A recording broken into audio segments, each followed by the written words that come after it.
Pemirsa, selamat datang di Investa News. Kembali lagi bersama saya Iga Dias Retnandalas yang akan menemani Anda selama beberapa menit ke depan untuk membahas seputar dunia investasi edisi Rabu 15 Juni 2022. Berita pertama pada hari ini, indeks harga saham gabungan ditutup melaju ke zona hijau pada perdagangan Selasa.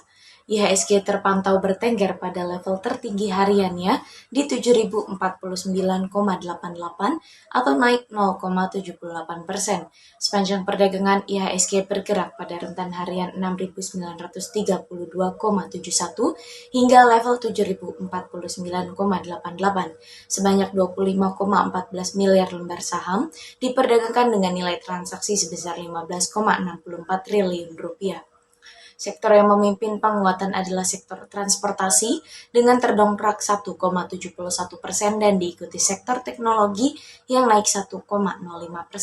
Meski IHSG menguat, investor asing terlihat cenderung melakukan aksi net foreign sale yang mencapai 551,44 miliar rupiah di seluruh pasar.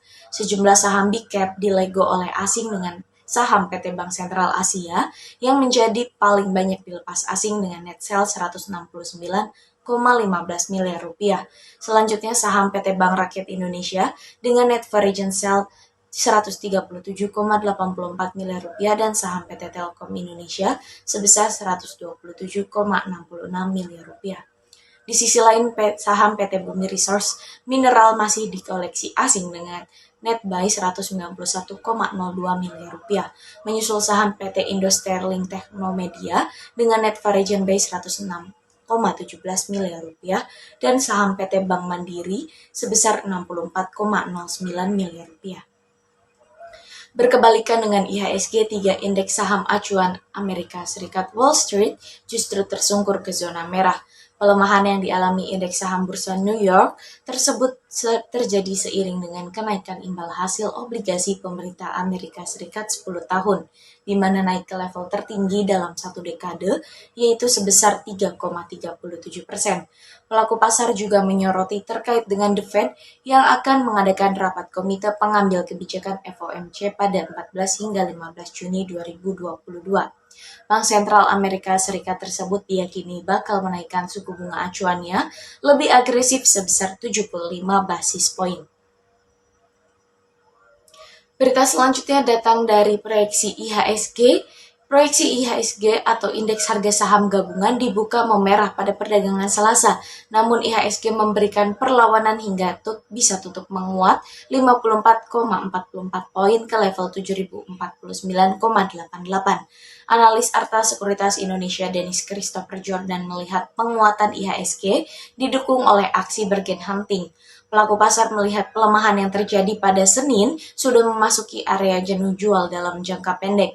Sementara itu, analis Investindo Nusantara Sekuritas Pandu Dewanto menuturkan pergerakan IHSG kemarin juga tak lepas dari kinerja saham PT Goto Gojek Tokopedia yang terus naik sejak diumumkan masuk ke indeks LQ45.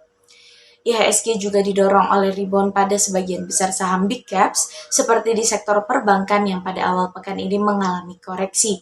Belum tampak adanya capital outflow yang signifikan, ini menjadikan IHSG relatif lebih kuat dibanding bursa lainnya. Pandu memperkirakan IHSG hari ini bergerak di rentan 6.924 hingga 7.174. Sementara prediksi Dennis IHSG akan bergerak antara support 6.893 hingga 6.971 dan resisten 7.088 dan hingga 7.127. Pandu mengatakan pelaku pasar masih akan fokus pada pertemuan The Fed. Sejumlah analis memperkirakan akan ada kenaikan suku bunga sebesar 75 basis poin untuk meredam tingginya inflasi. Dari domestik, pelaku pasar menantikan data neraca dagang dan aktivitas ekspor-impor. Data ini cukup penting karena dapat menjadi dasar perkiraan ketahanan rupiah terhadap apresiasi dolar Amerika Serikat sebagai buntut dari kenaikan suku bunga. Analis Binarta Sekuritas Ivan Rosanova mengingatkan, kenaikan IHSG kemarin lebih bersifat spekulasi jangka pendek. Pelaku pasar memanfaatkan koreksi agresif yang terjadi belakangan ini. Prediksinya, IHSG bergerak di area support 7.000 dan resisten pada 7.092. Ivan menilai secara teknikal saham Gotoh, BRMS, ENRG, dan PGAS bisa menjadi pilihan saham hari ini. Sementara itu, Dennis memberi rekomendasi spekulatif buy bagi saham Mika, MEDC, dan BIRD, serta hold TBIG. Pandung menjagokan saham CPIN dan PGAS. Beralih pada sektor komoditas, harga emas dunia tercatat fluktuatif pada perdagangan Selasa menjelang pertemuan FOMC pada 14 hingga 15 Juni yang diperkirakan akan menaikkan suku bunga. Data inflasi yang lebih tinggi dari perkiraan membuat para pelaku pasar melihat kemungkinan suku bunga The Fed akan naik 75 basis poin dalam pertemuan The Fed pekan ini. Pada perdagangan Selasa pukul 15.30 waktu Indonesia bagian Barat, kontrak emas paling aktif untuk pengiriman Agustus di divisi COMEX New York Exchange terkoreksi 1 US dollar menjadi 1.830,80 US dollar per troy ounce. Sedangkan di pasar spot, harga emas justru menguat 10,69 US dollar ke level 1.829,46 US dollar per troy ounce.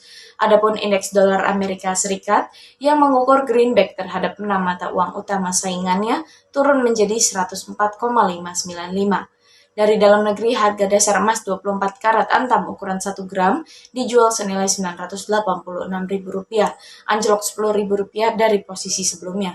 Harga buyback emas antam berada di level Rp860.000 per gram, lebih rendah Rp18.000 dibandingkan dengan posisi sebelumnya.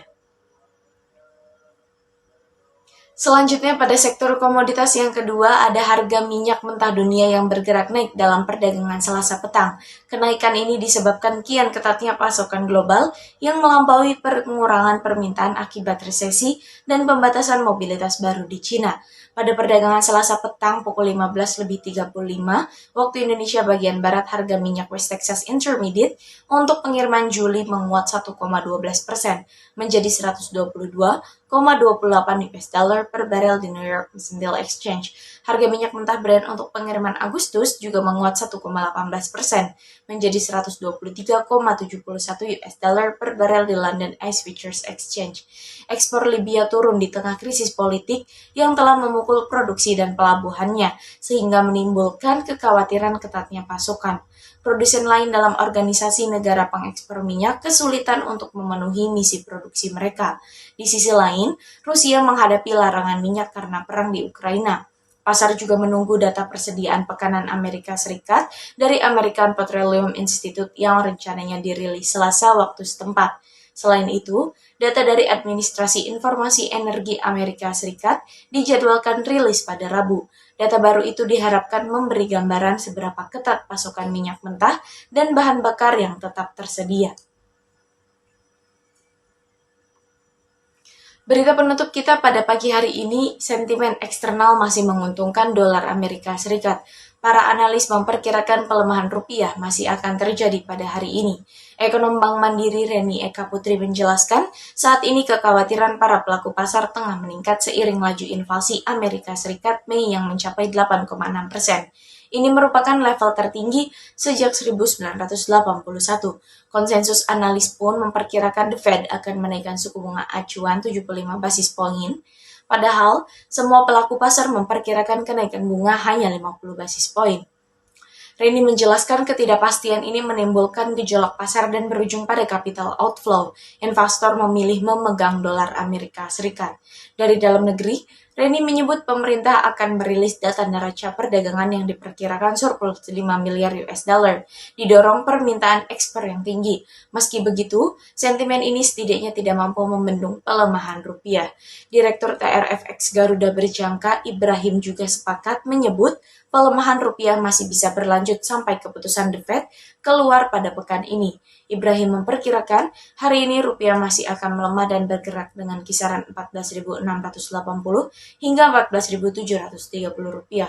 Reni juga memprediksi rupiah masih akan turun bergerak antara 14.635 hingga 14.720 rupiah. Selasa kurs spot rupiah turun 0,12% ke 14.699 rupiah per dolar Amerika Serikat. Kurs referensi JIS Bank Indonesia turun 0,38% menjadi 14.729 rupiah. Berita tersebut menjadi berita penutup kita pada perjumpaan pagi ini. Saya Gades Retnan Dallas pamit undur diri, sampai jumpa.